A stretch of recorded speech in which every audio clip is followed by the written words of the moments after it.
Assalamualaikum warahmatullahi wabarakatuh. Salam sejahtera buat kita semua. Semangat pagi bagi calon-calon manajer keuangan yang berbahagia.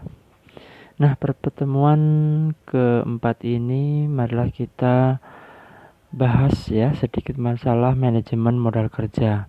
Yang di bab 3 kemarin kita bahasnya analisis rasio keuangan. Yang mana analisis kemarin itu kita bisa menghitung ya, menganalisis likuiditas lancar, cepat ya, terus manajemen aset ya, sampai manajemen hutang. Yang terakhir yaitu analisis profitabilitas ya. Jadi sedikit saya jelaskan atau saya flashback lagi di manajemen aset ya, di perputaran persediaan. Di perputaran persediaan itu untuk rumusnya sendiri adalah penjualan dibagi persediaan ya. Dengan perhitungan yang sesuai dengan kemarin, jika rata-ratanya 10 kali 9 kali, nah ketemu rasionya 4,9 kali, itu bisa dikatakan buruk. Nah, kenapa kok buruk ya Pak ya, kan gitu kan. Nah, dikatakan buruk kita mengacu di hasil tadi ya, di hasil rasionya tadi itu kan cuma 4,9 di bawah rata-rata kan. Jadi perputaran modal ini di suatu perusahaan ini kurang sehat. Nah, apa yang perlu kita gali atau kita perbaiki kan gitu kan. Ya otomatis persediaan sama penjualan kita harus kita perbaiki ya. Kita akan meeting sama direktur atau maaf itu manajer produksi ya, manajer produksi ya, untuk apa, tata kelola bahan bakunya seperti apa, terus sama manajer pemasaran. Nah itu dua orang ini kita harus kumpulkan, kita harus cari solusi bagaimana sih perputaran modal ini biar perputaran persediaan ini biar bagus atau baik gitu kan. Itu yang kemarin di rasio keuangan ya. Baik, sekarang kita belajar di manajemen modal kerja ya.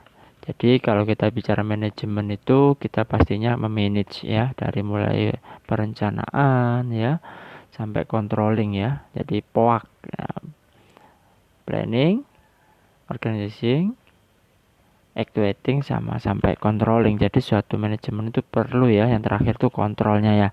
Nah kebetulan kalau kita bicaranya di manajemen modal kerja ya, kita memplanning ya, kira-kira modal berapa yang kita butuhkan di suatu perusahaan gitu ya. Syukur-syukur kalau kita punya usaha sendiri ya, kita bisa memanajemen modal kerja, kira-kira modal kerja kita itu butuh berapa ya kan gitu kan. Nah kita planning dari sini. Baik, terima kasih. Nah, pengertian modal kerja sendiri itu apa, gitu kan? Nah, di konsep kuantitatif itu kan, nah, konsep ini berdasarkan pada kuantitas dari dana yang tertanam gitu loh, dalam unsur-unsur aktiva lancar. Ini di modal kerja ya. Nah, ini kalau pengertian dari modal kerja sendiri adalah keseluruhan ya, saya ulangi lagi, keseluruhan aktiva lancar. Nah, ya aktiva lancar itu ada apa aja? Yuk, masih ingat enggak? Yang aktiva lancar ada apa aja? Ya, mulai dari aset itu kan, mulai dari piutang. Nah, itu kan masuk di aktiva lancar semua.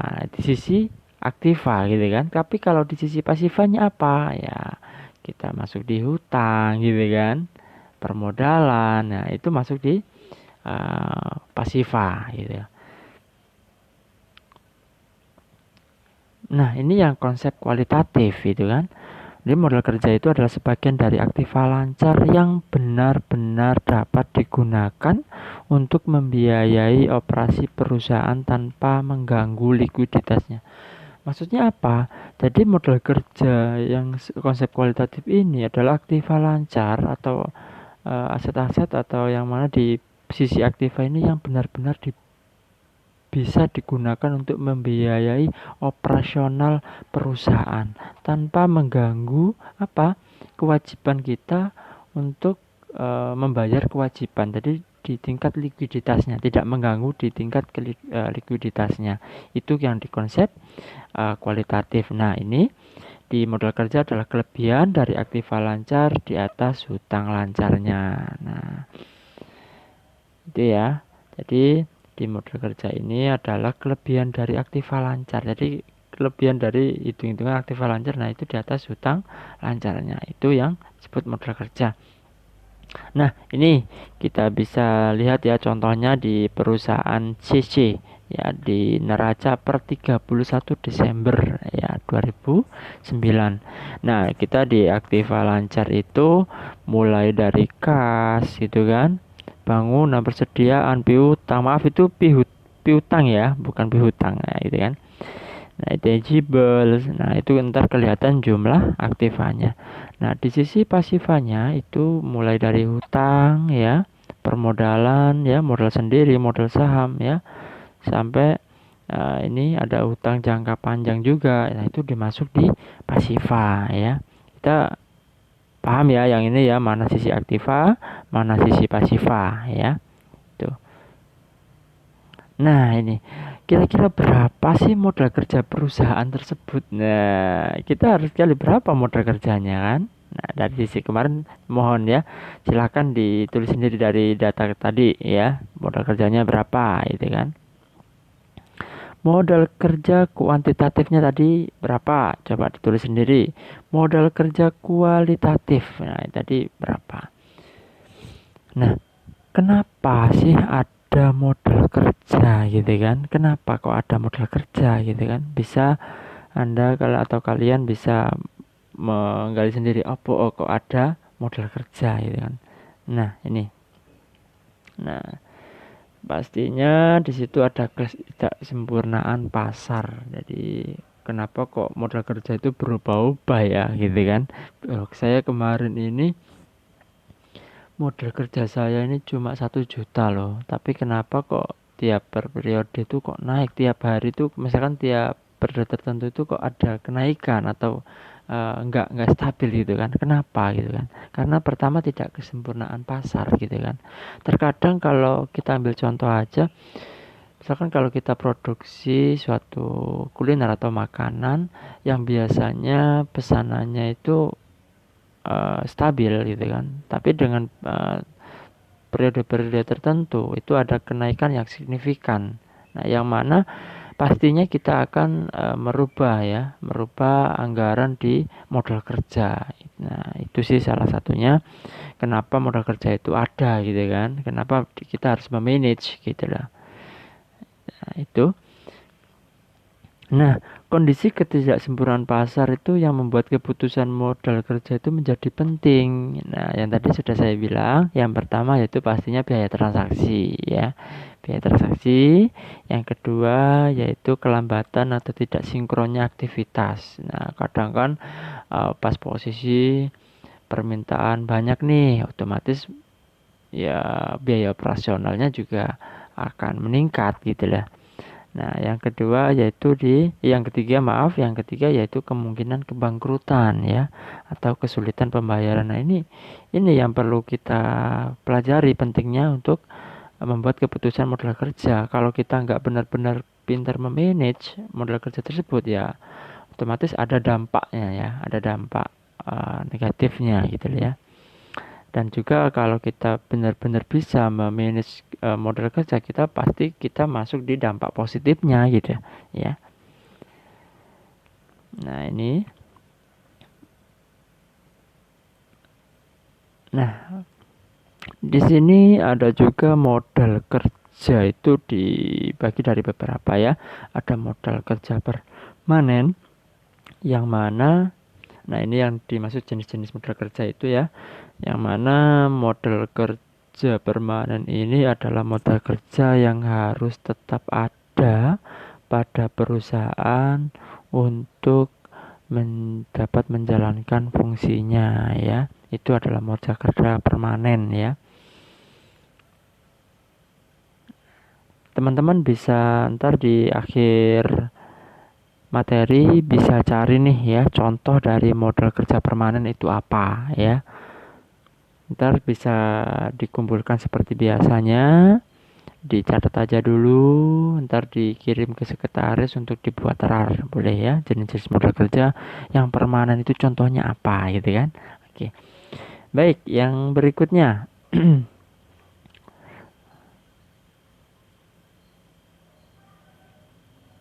Modal kerja variabel yaitu ya, modal kerja yang jumlahnya berubah-ubah ya, sesuai dengan perubahan keadaan ya.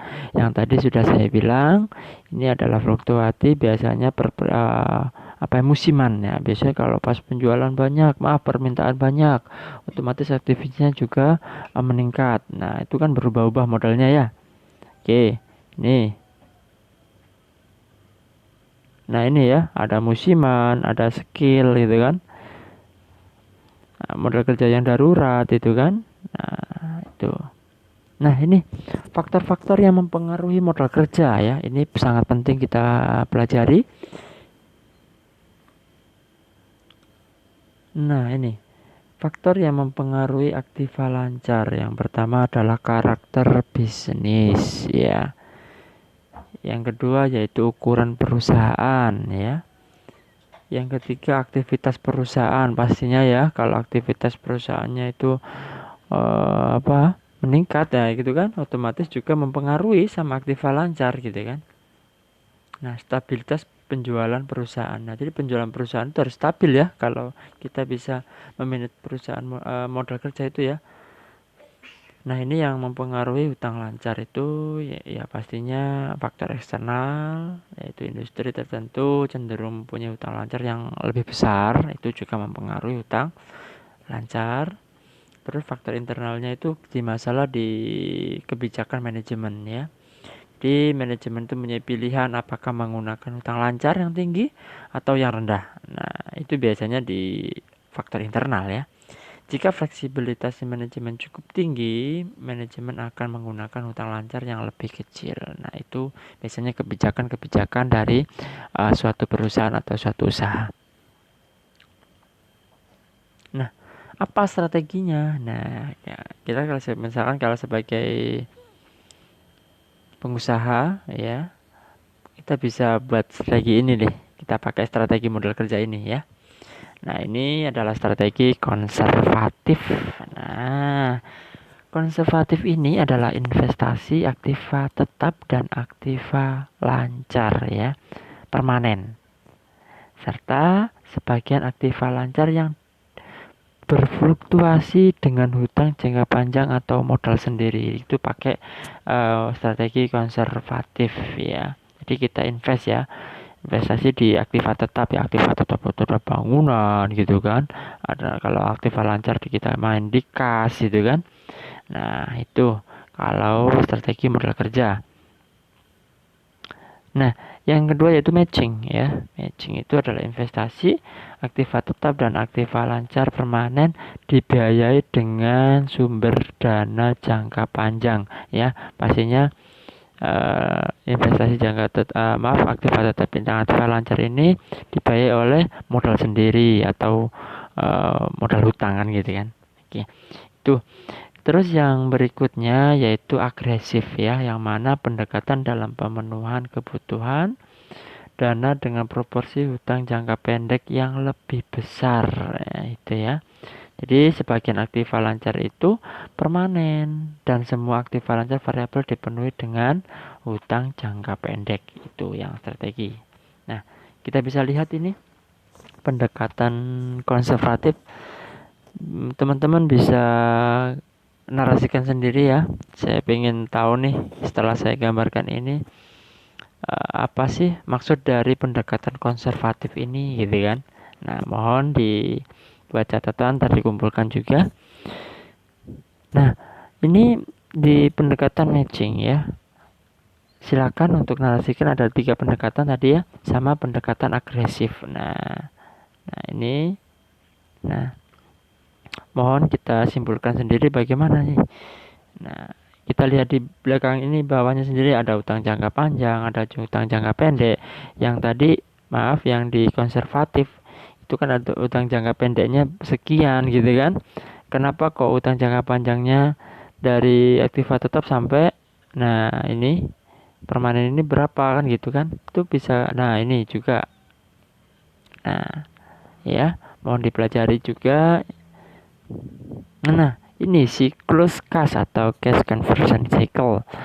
Nah, ada siklus kas merupakan perjalanan kas mulai dari kas yang dikeluarkan untuk membeli bahan, ya ada kas keluar, kas masuk gitu kan, kita bicara di kas.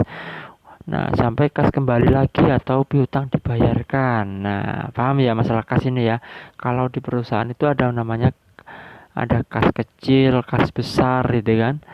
Nah, kalau di accounting ya kita harus benar-benar bisa menggali ya.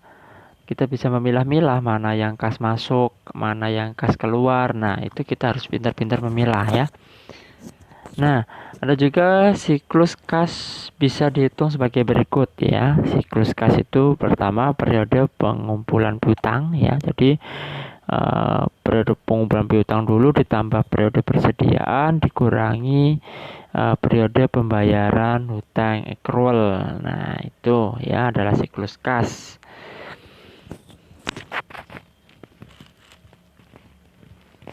Yang kemarin kita juga sudah belajar banyak ya di siklus kas. Maaf, di mana? Di analis rasio juga itu ada juga accrual ya. Terus perputaran ROA ya, perputaran aset tetap, perputaran return on asset ya. Return on equity itu kan. Kemarin kita sudah bahas semua ya. Nah, baik, lanjut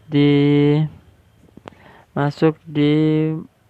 Nah, bagaimana sih memonitor modal kerja itu di posisi likuiditas? Nah, ini kita sudah bahas juga. Nah, ini setelah melakukan perencanaan modal kerja, manajer keuangan perlu memonitor modal kerja perusahaan secara terus-menerus ya, continuous ya.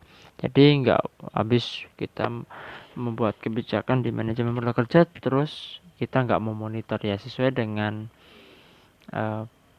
manajemen tadi kita harus pakai kontrol ya, POAK, kontrol ya, planning, habis itu organisasi, activating, sama controlling ya. Nah, beberapa indikator yang bisa dipakai oleh direktur keuangan, manajer keuangan ya, dalam memonitor kondisi likuiditas atau modal kerja di suatu perusahaan. Yang pertama adalah kita harus memonitor periode pelunasan piutang ya, yang semakin melambat atau meningkat. Nah, kita harus memantau itu gitu loh. Jadi periode pelunasan piutang ini apakah semakin lambat atau meningkat gitu loh. Jadi kita kalau saya pernah di accounting dulu, kita buat kalender piutang ya, yang mana kapan kita harus menagih gitu kan. Ya, itu kan ada namanya spare waktu ya. Misalkan kalau kemarin kita bicaranya DSO ya, DSO yang kemarin itu kan ada jumlah hari penjualan belum tertagih nih. Yang piutang dibagi penjualan tahunan dibagi jumlah hari dalam 1 tahun. Nah, itu kita bisa lihat dari situ. Kalau rata-rata industrinya itu 36 hari, tapi kenapa yang kemarin kita bahas di analisis rasio itu kok 46 hari. Nah, itu kan dikatakan buruk nih, otomatis kita bicara di melambat gitu loh. Ya, akan melambat. Nah, itu sih kalau kita belajar di DSO ya. Terus yang kedua, manajer keuangan itu perlu memonitor kondisi likuiditasnya dari aliran kas masuk harian ya. Aliran kas masuk harian itu operasional, apakah semakin meningkat, apakah semakin menurun kan gitu kan. Nah, itu kita harus benar-benar gitu ya, memonitor benar gitu loh. Jadi yang berikutnya yaitu persediaan yang semakin menumpuk. Nah, jadi persediaan yang semakin menumpuk pun juga nggak bagus gitu loh, kurang baik.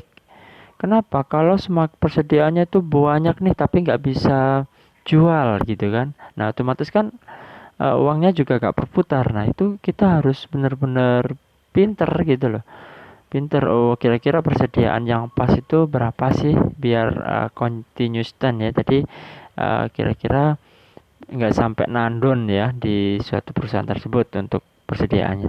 Terus di rasio lancar ya, jadi aktiva lancar atau hutang lancar yang semakin kecil. Nah, yang berarti hutang lancar semakin membengkak gitu kan.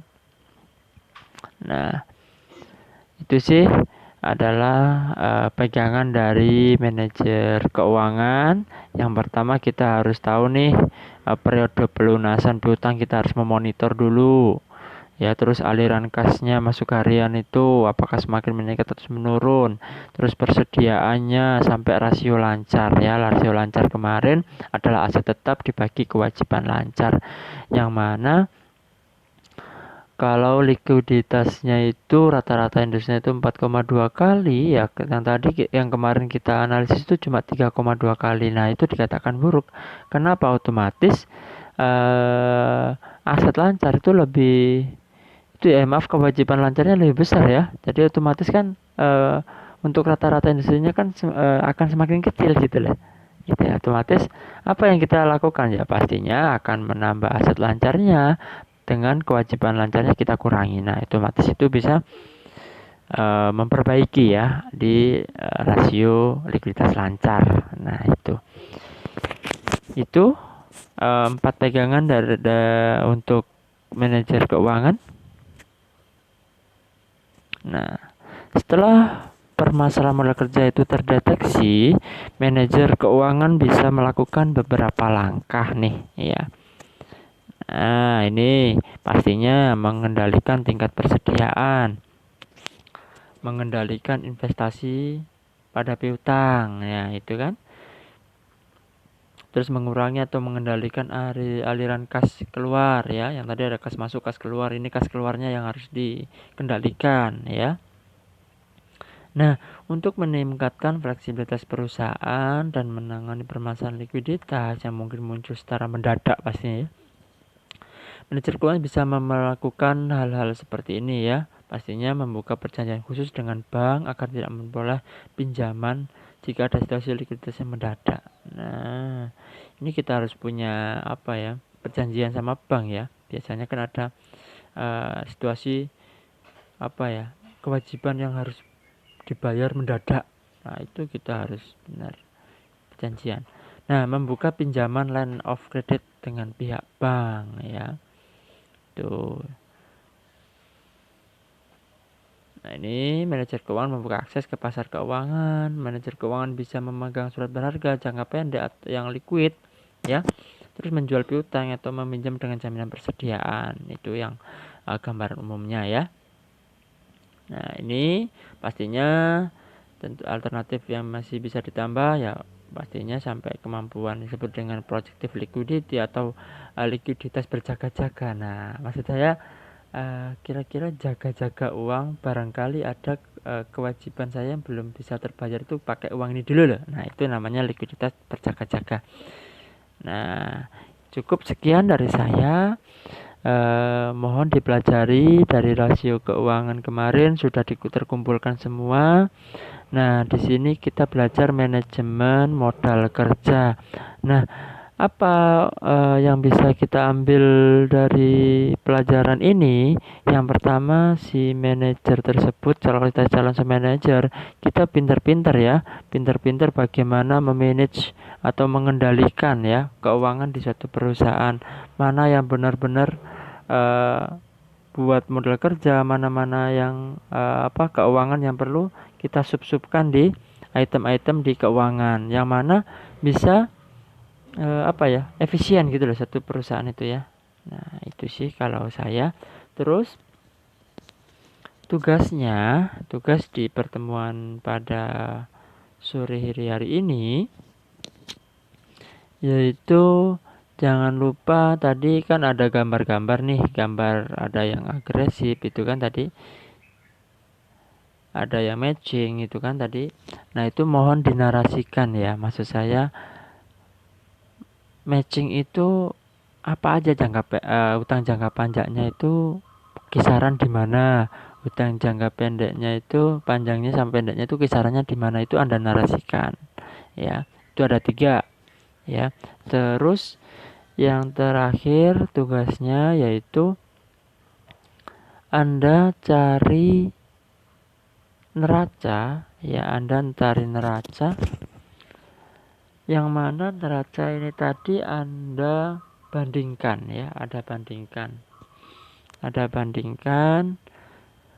kira-kira. Nah, dari ada 2 neraca tadi kan, ada neraca nih, ada 2015 sama 2014 misalkan seperti itu. Nah, yang termasuk di modal kerja itu yang mana? Nah, itu ya.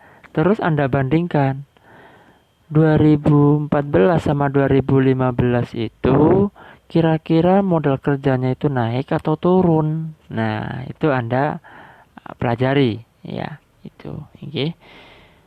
Kalau jika turun, Anda kasih alasan gitu kan. Turunnya di posisi mana? Maaf, itu yang membuat dia turun itu di posisi mana? Apakah di penjualannya atau gimana? Itu Anda buat sendiri ya. Itu Anda cari sendiri neracanya, terserah. Yang penting satu laporan keuangan di neraca, tapi ada 2 tahun ya.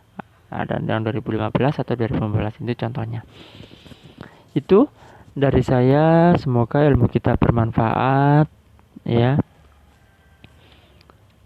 Dikumpulkan pukul 24.00 ya. Dikumpulkan 24.00 dan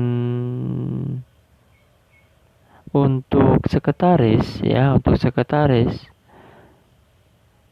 ngumpulkan tugas ya atau filenya, dikumpulan file-file dari teman-teman itu terakhir jam 9 pagi ya, tanggal 28 ya, 28 Oktober 2020. Sekian dari saya. Assalamualaikum warahmatullahi wabarakatuh.